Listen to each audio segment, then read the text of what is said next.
किसान। नमस्कार, youth corner news channel में आपका स्वागत है। मैं धर्मेंद्र शर्मा, जिला ब्यूरो। आज हम तारापुर के पूर्व विधायक ओम प्रकाश दुबे बाबा जी के आवास पर हैं और आज हम जानते हैं इनसे कि मौजूदा सरकार में इस देश में किसानों की क्या स्थिति है।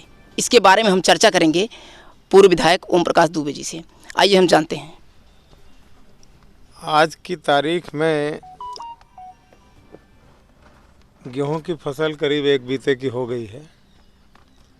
अभी मैं कल लौट रहा था तो देखा एक लाइन से नीलगाय, उधर गाय, उधर सांड, एक तरफ आपस में बहुत अच्छी अंडरस्टैंडिंग के साथ उसका सफाई कर रहे थे किसान।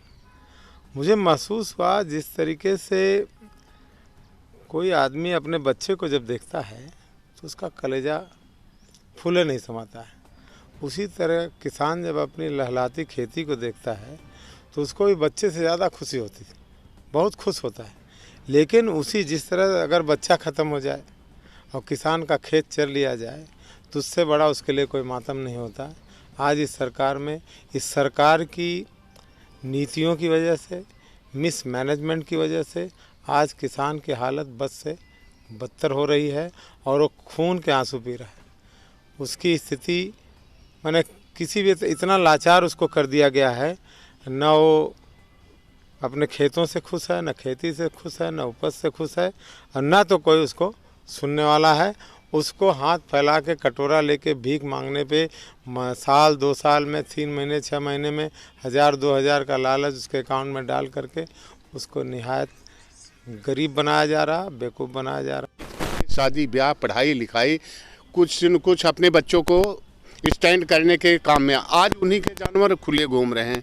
देखा जाए तो उत्तर प्रदेश में सबसे से बदतर हालत चल रही है किसानों की। मौजूदा सरकार जहां दावा कर रही है कि हम किसानों की आय दुगना कर रहे हैं और उनके फसलों के समर्थन मूल्य बढ़ा रहे हैं, तो इसके बारे में आप क्या कहना है? ऐसा है, हमें तो देख रहा हूँ फसलों की यहाँ धान की अभी खरीद चल रही है और जो सरकारी कर्मचारी उनके वेतन नहीं मिले, वो तो आंदोलन पे बैठे हुए हैं। आज सरकारी कर्मचारी जो है, अब तो इलेक्शन आने वाला है, वो ये उनके इलेक्शन में प्रचार में लगे हुए हैं। खरीद फरोख्त कहाँ हो रहे हैं? जिनकी धान की खरीद भी रुकी हुई है, गन्ना भी रुका हुआ है और जो चला भी गया तो उनका भुगतान भी नहीं हो रहा है। अभी मैंने देखा हूँ सरकारी कर्मचारी भी आंदोलन पे बैठे हुए हैं। इसमें 2014 से आज तक का आंदोलन ही ये सोचते हैं कि ये जो 5 किलो अनाज दे करके और ये फ्री का दे करके बांट करके एक तरह से राष्ट्र को गुलाम बनाने की कोशिश किया जा रहा है। दूसरा, नवीन रियासतीकरण करने की तरफ हमारा देश जा रहा है।